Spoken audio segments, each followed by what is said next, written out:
సరే ఇది పోసాని కృష్ణమౌళి గారు గుండె నొప్పి వచ్చిందని చెప్పేసి నాటకం ఆడారంట.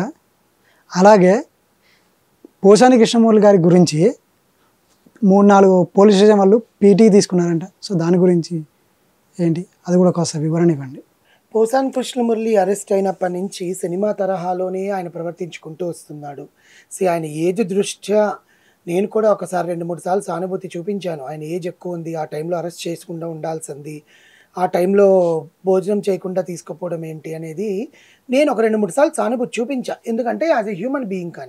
కానీ అతను మాట్లాడిన మాటలకి నాకు మొన్నటిదాకా వచ్చి నాకు వేరే వాళ్ళు పైకం ఇచ్చారు, పైకం ఇచ్చిన తర్వాత స్క్రిప్ట్ ఇచ్చి రాయించారు, పలానా ఎక్స్ పర్సన్స్ నాకు స్క్రిప్ట్ రాయించారు, పలానా ఎక్స్ పర్సన్స్ నేను చెప్తాను, నేను మాట్లాడాను, ఇవన్నీ అనేది it is not correct first of all. Okay, రెండోది, జైలుకి వచ్చిన తర్వాత జైల్లో నేను ఒంటరిగా ఉండలేను, నాకు ఒక తోడు పంపించండి అని వంశీ అడిగినట్టు ఇతను కూడా డ్రామాలు మొదలెట్టాడు.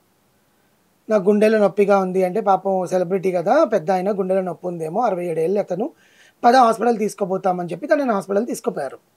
హాస్పిటల్ తీసుకుపోయి అక్కడ డాక్టర్స్ అన్ని చెకప్ చేశాక నాకు గుండె నొప్పి ఏం లేదు అని చెప్పారు. సరే నీ కథ ఇట్లుందా, అది తీసుకొచ్చి మళ్ళీ రూమ్లో పడేశారు.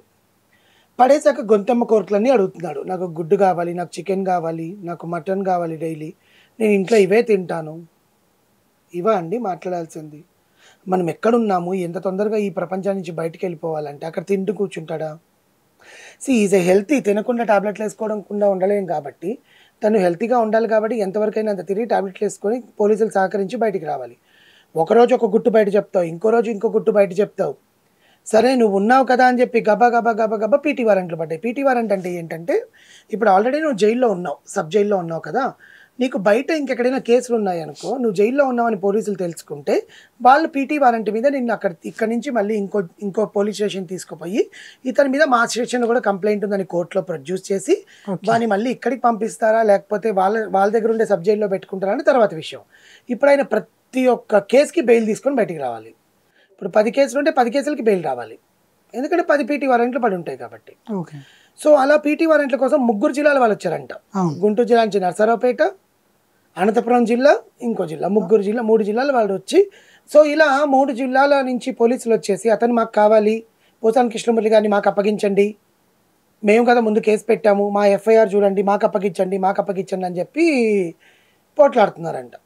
సో ఎట్లకెళ్ళకి నరసరావుపేట పోలీస్ స్టేషన్ వాళ్ళు అతన్ని తీసుకొని వెళ్ళి వైద్య పరీక్షలన్నీ చేయించి కోర్టు ముందు హాజరుపరచనున్నారు. కోర్టు అతన్ని మళ్ళీ తిరిగి సబ్ జైలుకి పంపిస్తుందా, రాజంపేటకి పంపిస్తుందా, మళ్ళీ నరసరావుపేట సబ్ జైల్లో పెడుతుందా అనేది చూడాలి. ఇవన్నీ పక్కన పెడితే అక్కడ ఎందుకు కేసులు పెట్టారు, ఎన్ని కేసులు ఎందుకు వచ్చాయి, 17 కేసులు ఉన్నాయి ఎందుకు రాష్ట్రంలో అంటే ఆయన మాట్లాడింది ఒక్కరిని ఇద్దరిని కాదు కదా, ఎంతమంది పచ్చజాలంతో మాట్లాడారు. నేను ఇంకా రాజకీయాలకి దూరంగా ఉంటున్నాను, నాకు సంబంధం లేదు, నా భార్య పిల్లలతో నేను హ్యాపీగా ఉంటానని నువ్వు మాట్లాడితే సరిపోదు కదా. ఇప్పుడు పూర్వం ఏమైందా బుద్ధి?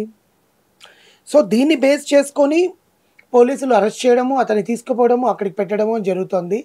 అతను ఇప్పటికైనా కొంచెం పద్ధతిగా పోలీసులు సహకరిస్తే తొందరగా బెయిల్ వచ్చి బయటకు వచ్చే అవకాశం ఉంది.